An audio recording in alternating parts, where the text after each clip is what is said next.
On est paddock numéro 3 avec Antoine Moreau, fondateur, directeur de l'entreprise Lab Service, mais surtout driver aujourd'hui. Parlez-moi de cette voiture et de ce plaisir de la rouler là prochainement. C'est un plaisir incommensurable parce que c'est un rêve qui a commencé il y a 13 ans, à la trentaine, quand je suis rentré sur mes terres sartoises, où j'ai commencé à faire du karting, puis un peu de fun cup avec Jean-René de Fournoux qui est sartois, puisque bien évidemment ma volonté est toujours de faire travailler les acteurs locaux, que ce soit dans le business ou dans le plaisir. Et donc j'ai commencé comme ça et je me suis pris d'amour pour le Mans Classique, qui est un événement absolument magique. Et je félicite encore Patrick Petter et toutes ses équipes et Pierre Fillon parce que c'est magique.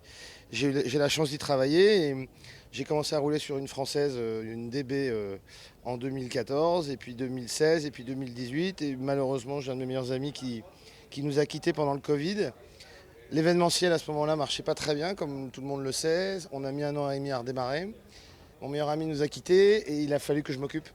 Donc voilà. C'est un beau moyen de s'occuper. C'est quoi ce véhicule? Dites-moi. C'est une Triumph 3A de 1959. C'était un poulailler. Non, c'est pas du tout une blague, c'était une sortie de grange. D'ailleurs, Frédéric Stossor qui était là il y a 2 secondes, c'est des copains qui pour me changer les idées, m'ont trouvé cette voiture qui était un poulailler dans ce qu'on appelle une sortie de grange. Ouais. Elle était défoncée et elle est comme neuve. Et donc je l'ai démontée avec un de mes collaborateurs qui n'allait pas bien non plus à cause du Covid. On a fait ça au bureau quand il n'y avait pas de business. Et c'était en novembre 2020, si je me souviens bien. Et puis, voilà, l'histoire, la carrosserie, tout démonté, tout sablé, le châssis, en fait, elle est neuve.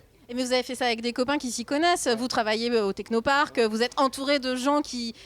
Vous êtes dans le milieu, finalement. Hein. Exactement. J'ai travaillé avec des anciens, comme on dit, de chez Pesca ou autre, ou de chez Courage, des carrossiers, des gens qui font ça pour le plaisir. Et donc c'est un projet que j'aurais jamais pu réaliser par mes finances, surtout à l'époque du Covid. Donc ça a été une histoire de passionné. Et aujourd'hui, cette voiture s'appelle JB, d'ailleurs c'est marqué à l'avant pour faire hommage à notre ami. Voilà. Vous allez la rouler tout à l'heure, ça se pilote comment une voiture comme ça? C'est un dériveur. Non, mais c'est vrai, ça guidonne énormément. Et pour être tout à fait transparent, cette nuit, il a plu beaucoup, on devait rouler, on n'y est pas allé parce que mon copilote, qui est un des meilleurs amis de Jean-Baptiste aussi, a 2 enfants, j'en ai 3. Lab, c'est Léopold Augustine Balthazar, c'est mes enfants. Et donc tout ce que je fais est une histoire en rapport avec ma vie, mon histoire, etc.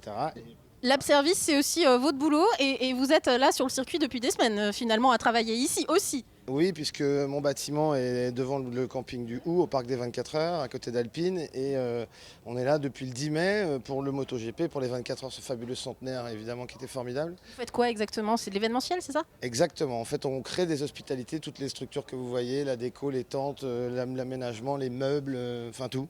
Le son, la lumière. Et vous dormez un peu? Vu ma tronche, a priori, pas beaucoup. Mais c'est fini demain. Voilà. Et j'ai hâte que ça recommence. Il faut que je parte en vacances, justement, ouais. Ma femme et mes enfants arrivent. Voilà. Avec le sourire, en tout cas. Merci 1000 fois de nous avoir accueillis quelques minutes.